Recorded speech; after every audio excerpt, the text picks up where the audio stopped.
wanted to put someone in a more open state of mind. Now we're contemplating The paranormal isn't what we think it is. all of this. Can you see what Brianna is seeing? Want to know.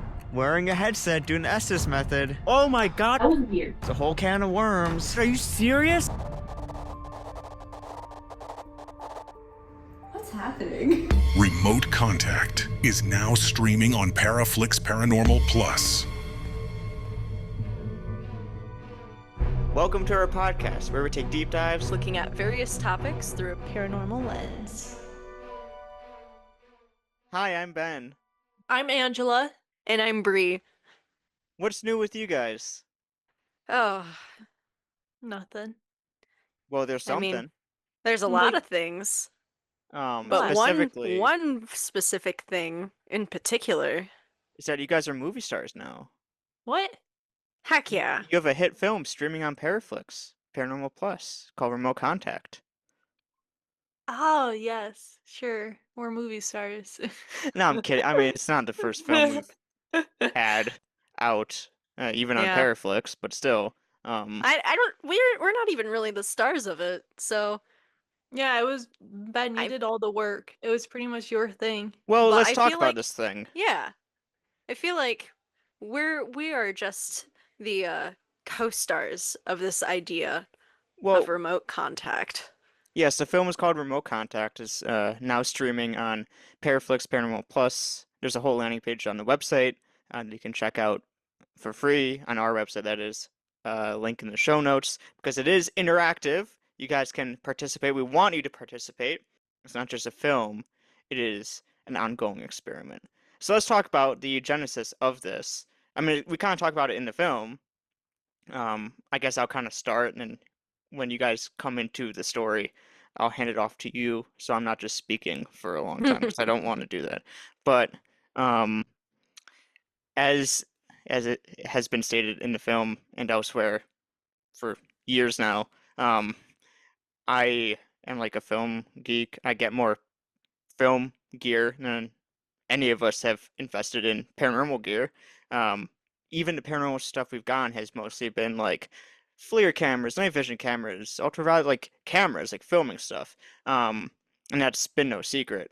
So I got this new 360 camera, the new Insta360 X5. It's really cool. Yeah. Uh-huh. But I started to think, how can we use this in paranormal investigating? So I started off just taking it to haunted locations we were investigating, and I got like some footage and some audio, and I created these little video loops, like 5-minute loops, that were essentially immersive renders of the locations. And initially it was just like, oh, this is cool. You know, a lot of places we go to unfortunately get demolished, or old buildings, who knows what will happen in time.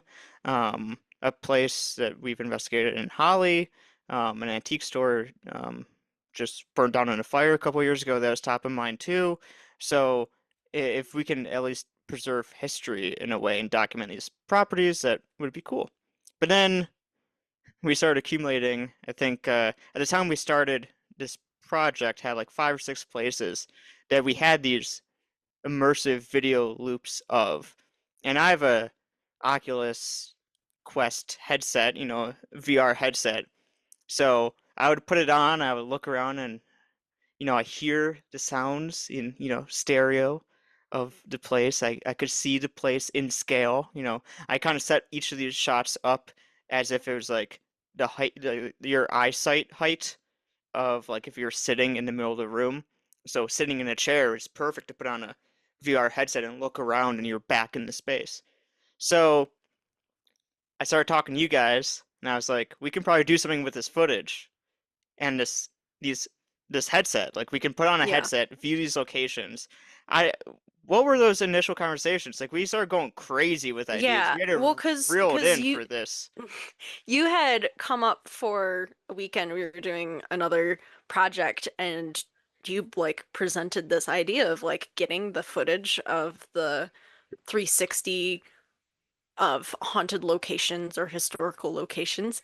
And I was so excited because there's so much potential that you could do with these locations. Like, to not be there, one, like you said, preserving history, like that's what we've always been about, is like diving into the history of locations and preserving like that stuff that might not be very well known.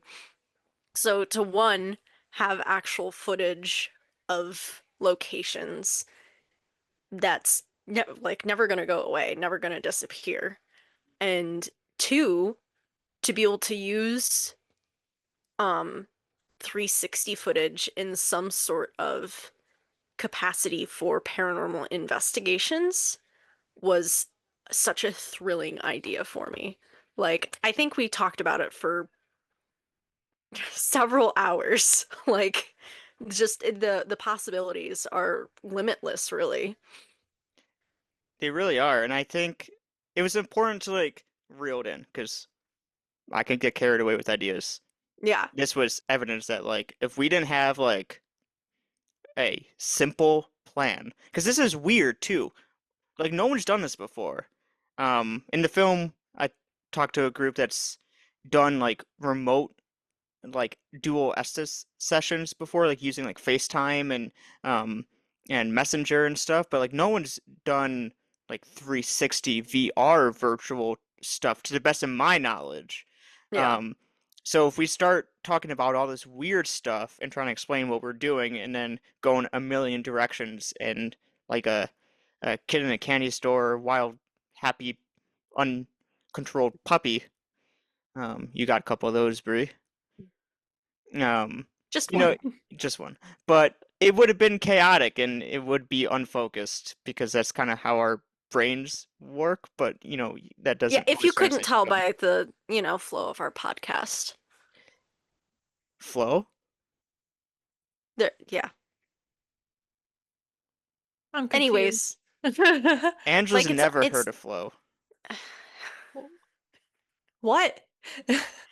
Ben, you're Here we confusing go, her. breaking the flow again. Oh my god, stop being so confusing. But this is my point. Like if we just be our normal chaotic selves, it would have been very confusing. So we had to stay focused and behind the Mm-hmm. scenes we're doing like more experiments, but for the sake of the film, we decided to focus on what we were doing with the VR headset and the Estes method specifically.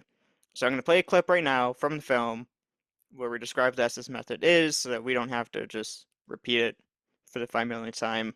The difference between just a regular audio session and this is you have headphones that are noise reducing headphones. The other piece of equipment you have to have is a blindfold so that you can't read the lips of the operator to see that they're talking so that it prompts you to say something.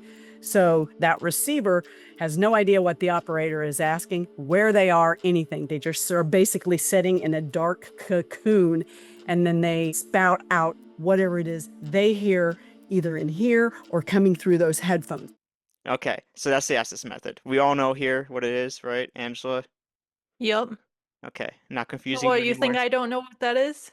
I know you know what it is. We love the Estes method. But essentially, we have always like experimented with Estes method. Mainly it was like using mirrors and Mm-hmm. weird. We love doing it with mirrors. Yeah. Brianna hates doing it with. Yeah, no. And no, I hate doing it with mirrors and, also in dark basements where there's Mm. bats. Oh yeah. There was one time Brianna did a Estes session. A solo Estes method in a basement. Yeah, and And guess there was a bat. We saw in the Thankfully, I footage. didn't fly know around your head. because I was wearing headphones and a mask. I mean, it didn't matter. I wouldn't have been able to see it because it was pitch black, but still. The footage was hilarious. We were just chilling there, and then the bat. I was terrified the whole time. Well, first because on the footage you could see the bat like farther in the hallway. I'm like, we caught a ghost. It was in the hallway, and then it just moves over your head. And then it flies into the room. It's like, oh, it's a bat. Even scarier though. Ah.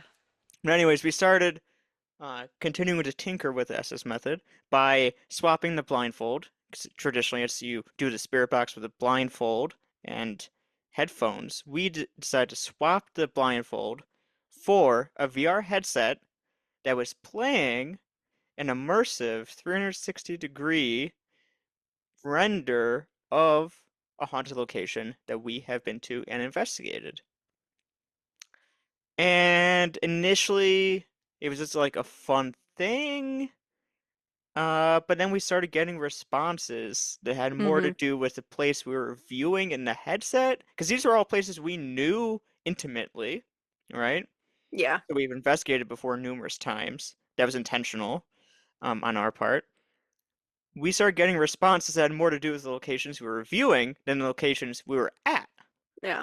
And that's also the reason why we did 360 footage of places that we know very well, is for that exact purpose. Because if we're in a location, or if we're at literally anywhere and we have stuff start coming through, if we don't know the location that we're viewing or the location where we're at, like, we're not going to be able to tell which side we're interacting with. And that's why we're kind of semi-controlled environment by, one, having the 360 video immersive experience be of a place that we know very well, at the same time while being in a location that we know very well. You know, that's a good point. Both were controls. Yes. And we swapped out the person doing the Estes session as much as possible, and asked I mean, a variety of questions. Yeah, and even the one experiment we did, we had people who weren't intimately known with either location. So Yeah. they had no bias of things that were coming through to be like, oh, this is something coming from this area, or oh, this is something coming from where we're at. Like, they have no idea. Because that's the thing with Like, the Estes method, right? It's so easy because we start talking about like woo-woo kind of stuff, you know, pretty quickly about like meditation and like the Estes method, opening yourself up, which we'll probably get into in a little bit here. But it's so easy for someone, I think, that doesn't know the paranormal to look at the Estes method and be like, oh, I can't hear what he's hearing. He's just saying stuff. Oh, they know this location. It's so easy. Oh, he got that name last time. He's just gonna say it again. yeah, Like, oh, he knows they're gonna ask what's your name, so he's just gonna say that one name he knows. So I am cognizant of the fact that people will probably believe in Nessus method more if the people are shuffled in and out, and that if the people that we bring in that aren't us have no idea of the location they're viewing, the history, the prior experiences, and if that can pair with what we got and validate in a sense, then that just makes everything more credible in my books. So we yeah, intentionally withheld. We filmed this whole film at two events in September, and then we did a couple interviews that took longer to schedule than to film the entire freaking 40-minute film. Yeah, And then this it was was at, very short planned. Like this all happened within like what, two just a months? few months. Like, Uh, yeah, yeah, like we started in August, July. I believe. yeah, we Or started the idea was like conceptualizing. July, but Yeah, the like idea August was is when we started filming. conceptualized in July, and then we didn't Yeah. actually start the process until mid-August, maybe? Yeah, it was one event in August, one event in Yeah. September, and then two interviews in October, and then the film is done. It was very easy. And Mm-hmm. we brought it to events that we were doing because we already had people on a ghost hunt, and we basically pitched this idea, explained what we were doing, and any volunteers, we had them sign the release forms like we always do, and then we said, hey, we're filming this. Come experiment. We're not going to tell you any more beyond what we're doing. We're not going to tell you the locations or what we, because I didn't want anyone to like even, we were asking questions more than just like the voices that, or responses they were allegedly, you know, hearing or seeming to get. I wanted to know like what they felt. I Mm-hmm. wanted to know like if we are, because it's common with the Estes method. I really do believe that the main benefit of doing this is you start channeling shit. Our last episode was like on exorcisms and like channeling and stuff. It's so easy for someone to start channeling. Because when you're doing the Estes method, I know, at least every time I've like channeled something or whatever, it's always about doing the Estes method. And that's Yeah. because like I really do think there is something too. You get in a meditative state with that sweeping sound, the Yeah. static. You have your senses deprived, you're hyper focused on something, and you really put yourself in that mindset, and then you're freaking like trying to reenact like the voices, and I'm putting my emotion into the emotion I hear coming through the box, so I'm ascribing my emotion to the ghost's emotion, and we're kind of, it's weird. It gets to that weird level where I try to like if the voice sounds angry and it says like get out, I'm gonna say it, get out. I'm not gonna say Oh, get out. he does. Yeah. He It's does. terrifying. It's terrifying. But like if you're primed or susceptible to like channel or you're empathic or whatever, like have you guys noticed that? Like Estes method is you're gonna start channeling something if you're doing Yeah. it properly. Yeah. I feel like, yeah, I that's where I lack in Estes method is I feel like I my brain can't shut off everything else that's going on outside, so I can't center myself enough to get to I that. think I think that's my issue too. Like Because it's whenever I do it, I don't get good responses. And same. it's like, because I'm always like, I don't know, that constant swooshing sound um It's like nails on a makes me chalkboard to me, nervous. honestly. It makes me nervous, and I just can't get in that meditative state. And Ben is really good at it, which Yes. would explain why he's really good at doing it, but I'm not. Yeah. Like I think all of us have our um oh my gosh, our Strengths. strengths, and Ben's this For Estes pros and method. cons. I Yeah, I mean, but it was important to have everyone included Yes, Yeah. in absolutely. this. And And I mean, all of us did have experiences that related Yeah. and were included in the film that were pretty, like, interesting. I mean, okay, so I have to ask because I feel like every team has like the designated like Estes method person too. Yeah. It's like everyone we collab with or That's you, whatever, like Ben. they're the Estes they're so good at it, and it's probably the Mhm. same reason they're able to close everything out. But Bree, I've seen you do like Estes methods in the past, and Mhm. like you said, like you get a couple responses at the beginning, then it kind of it's hard for you to like get in that zone really. Yeah. Nothing wrong Yeah. with that at all. Mhm. Most people can't, but Yeah. this that we filmed for remote contact, I think your session, or because you did one at this location and I did one right after you, so it was Yeah. like both of ours combined was so impressive, and Yeah. everything I got, you got too, but like not the same responses, but responses that we later found out Mhm. validated each other, and it's a And really then we ended cool up moment. looking in the same direction and looking at the same things and like, Because that's yeah. another thing about the 360 is if you look somewhere, I have the footage. I lined it up in, editing exactly where people were looking. Like if I look right here, I know exactly where that is at a location. And if a voice comes through saying, that's me, and Mhm. then an hour later, you put on the box and you look at the same exact spot I did and said, my name is Sarah. And then we later find out if That that in this that it case did we were coincide. yeah, in this Yeah. case we were Yeah. viewing a cemetery, and that Mhm. we both looked at the same exact headstone, which just so happened to be like the only one you couldn't see, okay, because it was Because it flat was and all the blocked by others. another one. Yeah.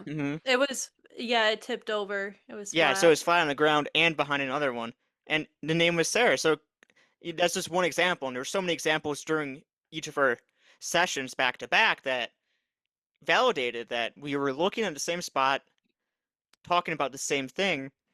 Do you think, Bree, that like I don't know, did you notice you're able to like focus on it more in VR because instead of having everything off, like you couldn't see, so you just had to like in traditional SS method, you have to just focus on that grating noise. Did having something to look at like kind of help you I focus on something? I'm not sure.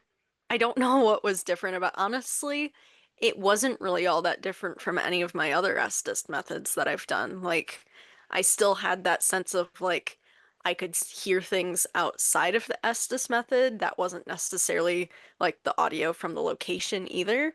Like I could just barely hear you guys speaking, but not being able to make it out, Yeah, and that was asking the intentional. questions. It was intentional, not. I mean, A, it's incorrect. You're supposed to have noise reducing, not noise canceling, but it was intentional Yeah, to pump as much of that location audio in as possible as well, so you yeah. hear the box and the location you're viewing, But which was I silent. just, like I said, I don't think it was any different from any of my other Estes methods.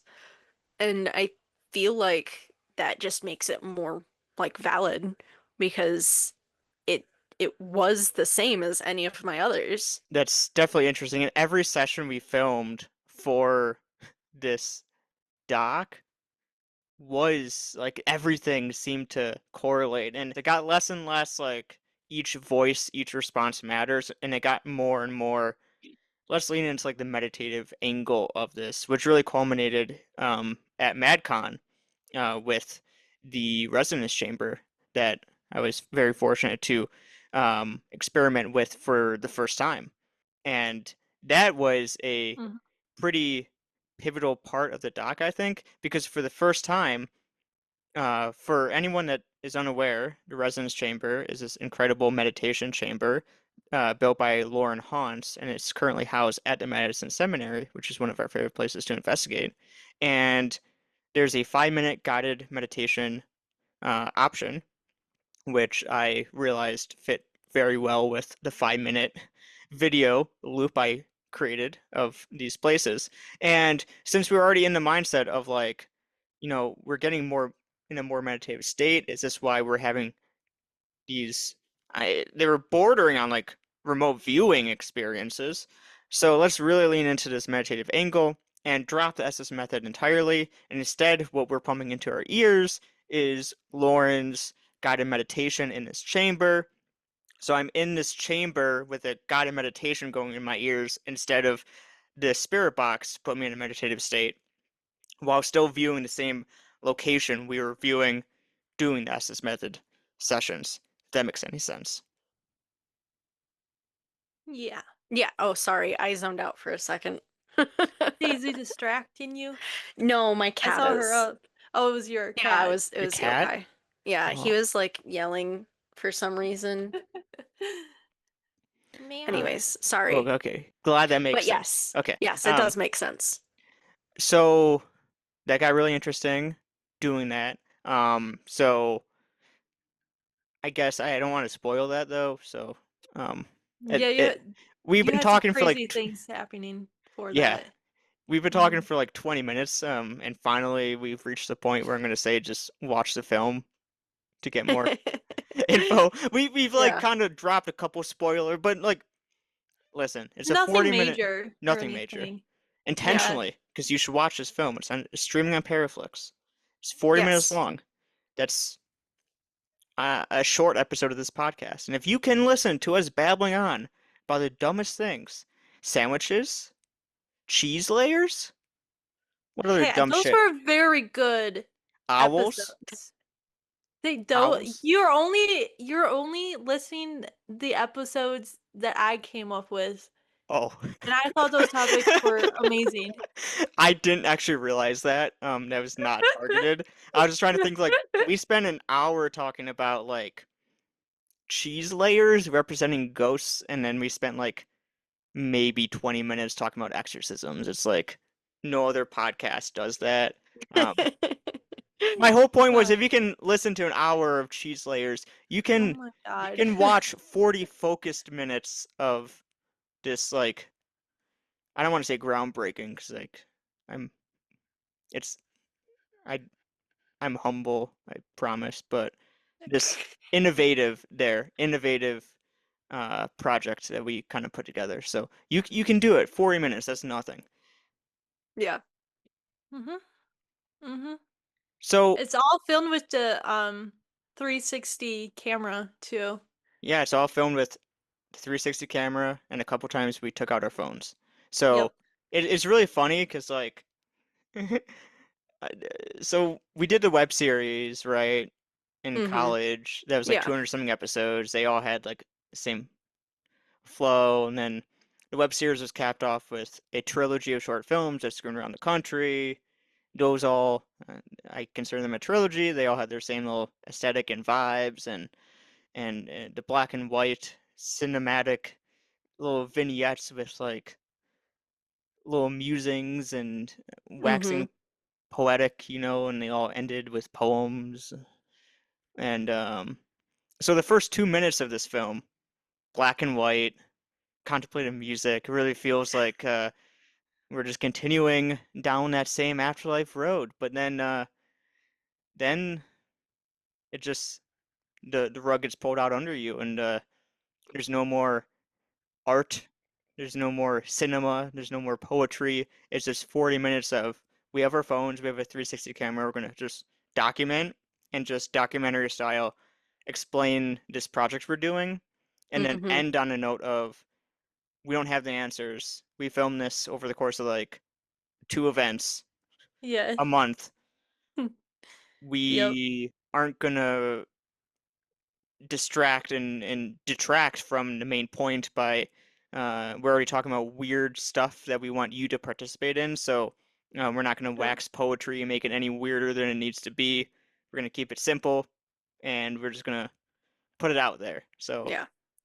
But also with doing that, it leaves the opportunity for more to come in the future. So I'm also very excited about that. yeah, so let's Mm-hmm. talk a minute about stuff that didn't make the cut, because there's a lot of stuff that we've been thinking about that like it would just really confuse everyone if we're like, we want you to participate in this thing we're trying. So let's tell you about 10 more things that we're thinking about, but you can't participate in. So one of them is leaning into the 5.1 stereo audio, because all the video and audio is just clean video, no people in it, audio, no talking. Mm-hmm. Do you think there's a potential we can catch EVPs sticking in, like if you put a EVP recorder in the middle of a headset and it's just picking up on the 5.1 stereo 360 audio, you see where I'm going with this? Mm-hmm. Can you Kind of, catch yeah. can you catch I know what EVPs you mean. in this white noise? Oh man. Hmm. That's Yeah. I don't know. I don't know. I don't know. That would be a good Yeah, experiment. it would be insane if that did happen, but I think it's like low on the pole of like possibilities. But if it did, and it would be awesome to experiment to see if we got something from it. I mean, That'd be you cool. But never know. we also weren't sure if we were gonna get anything from doing Estes Exactly. Method either. Everything's been Exactly. We're not gonna surprising. know unless we try. It would be the most controlled EVP session, because get this, we know that there's no voices on there, and if we Mm-hmm. use the same recorder doing sessions in a controlled environment with this headset, we know, like, let's say at the 2 minute and 20-second mark we get an EVP. Then next time we don't, but we got one at the 1 minute mark and 15 seconds. Mm-hmm. There's no voice there. We didn't get one last time. This is the same exact audio sample in the same exact location. Like, and then what if we send this audio to, like, because we're putting the main video that we were viewing in this film up for free and encouraging anyone watching to download it and do experiments of their own. We want to share Mm-hmm. as much of this as possible. If we share these audio files and tell other people to use them however they want, and they catch EVPs, but we don't, it's like there's nothing on that file. I don't know what to tell you. Yeah. Yeah. That would be really, really cool. Man, I would love to have like a lot of people hear this and try that out once Mm-hmm. they're able to try that out. Because think of like the database we could collect and Mm-hmm. actually have like data for this Yeah. experiment. Like I'm Like sure we that's the basis of experiments is the more data you collect, the uh-huh. more valid your theories and like hypotheses become. Mhm. So it Yeah. would be great to get We some we would involvement really, of other yeah. investigators. We would really need to like advertise that because it's like we know people who would be willing to try that out, but like you can't get a good experiment and a good idea and gathering of information unless you don't have like at least 100 people, I would say, Yeah, honestly. and another thing too is like on our website, like I said, we're posting the main video, and there's a questionnaire where people who use the footage, it's going to ask, how did you use it? Did you use it? It explains, like, this is how we did it, watch the film for more info, but, here's step by step how we utilized it. If you utilized it in that way, here's a questionnaire to fill out. If not, if someone just has access to a VR headset and they just want to put on this 5-minute video loop and just meditate with it, I'm so interested if they pick up on anything because the film doesn't even explain any of the history of this location, the experiences, or anything. If someone uh, buys, because you can buy the guided meditation from Lauren Hans's website, if you want to buy that 5-minute guided meditation and do that while or do whatever your preferred meditation is, if you need an audio track or not, if you're more experienced. If you do a guided meditation while viewing, if you don't even need to be a paranormal investigator or have a Estes Yeah. session set up or anything. Just view, tell me what you feel. It would be very interesting if a bunch of people meditating pick up on the same things. Because something that happened in the film that we didn't even discuss, which is crazy because it didn't make any sense. There was like a sensitive person that did the Estes session, and he was seeing a figure in the video, and there's no figure in the video. To be totally fair though, that kid was like a ghost magnet though. Yeah, I know. Yeah. Like this So people this were wasn't having a regular psychic. person. This kid had some special abilities for sure, I feel like. How do you see? Like he was freaked out, and He all of was us were freaked out. too. And the vibe in the room when he was seeing that got really off and weird too. Like Mm-hmm. that was some crazy shit. And Yeah. everyone needs to, even if it's just for this one moment, you guys need to watch this because this was insane. Um, but enough spoiling. Go watch Remote Contact. It's out now on PARAFlixx streaming. More info on our website. Of course, links to everything is in the show notes below. I do have one more thing I want to get in. I want to show you something. Are you Oh, ready? Yes. maybe. I got I'm an excited. outtake from the film. It is a Paranormal Lens exclusive. To be continued. Thanks for listening to this week's episode of Paranormal Lens. If you liked what you heard, every 5-star rating and positive review tells the algorithms we're a worthy podcast and pushes us out to more listeners. We appreciate each and every one of you, and we'll see you next Thursday for another Paranormal Deep Dive.